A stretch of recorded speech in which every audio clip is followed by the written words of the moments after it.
ايه الحاجات اللي لو عملتها انثى برج الميزان تبقى بتحبك؟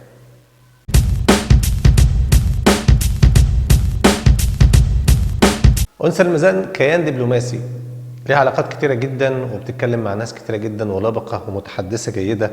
هتلاقيها بتتكلم مع الناس وبتهزر وبتضحك، لكن الفرق معاك لما هتحبك انها هتبتسم لك ابتسامة حقيقية.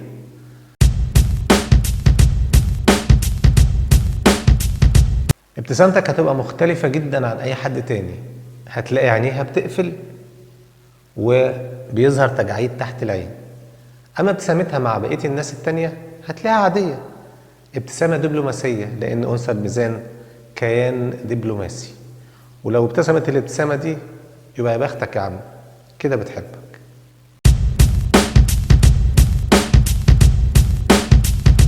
لما هتطلب انك تقابلها بحجة ان انت عايز تكلمها في اي موضوع، طبيعي هي فاهمة ان انت مش عايزها في موضوع ولا حاجة، انت عايزها عشان معجب بيها او بتحبها.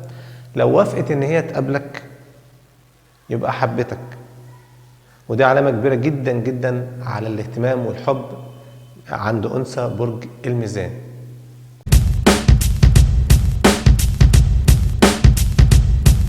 هتبالغ جدا جدا جدا في اظهار اناقتها، وهي بارعة جدا في النقطة دي.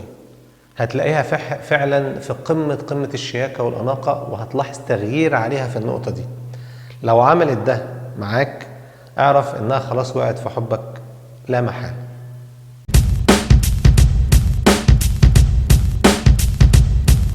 حاجة تانية انها هتغزلك، هتقولك كلام حلو من غير خجل، مش هتتكسف منك.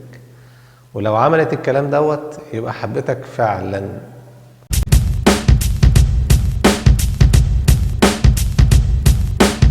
حاجة تانية بتنفرد بها أنثى الميزان في التعبير عن الحب لحبيبها، إنها بتسمح لك إنك تشوفها عادي من غير ميك اب أو لبس جميل، وهي على طبيعتها كده عادي. هي عايزاك تشوفها على طبيعتها علشان خاطر تتأكد من مشاعرك، وطالما عايز تتأكد من مشاعرك يبقى هي حبتك وعايزة تشوفك. خلاص تجاوبت معاها ولا لأ؟ دي نقطة خاصة جدا ما بتعملهاش غير مع حبيبها.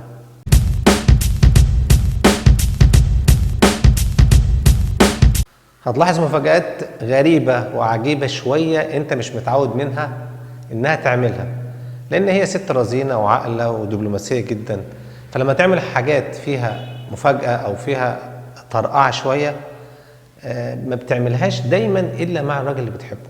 لو لاحظت الحاجات ديت وهي حاجات مختلفة على شخصيتها اللي انت تعرفها وبتتعامل معاها بيها، اعرف على طول انها حبتك.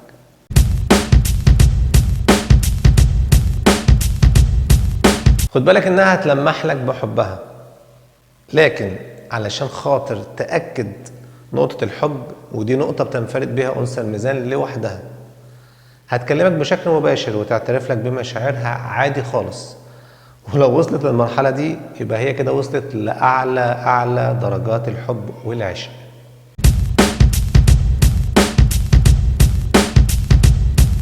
في نهاية الفيديو ما تنساش تعمل لايك وسبسكرايب وتفعل الجرس وتشترك في القناة، ولو في أي كومنت اكتبه تحت وأنا هرد عليه. والسلام عليكم ورحمة الله وبركاته.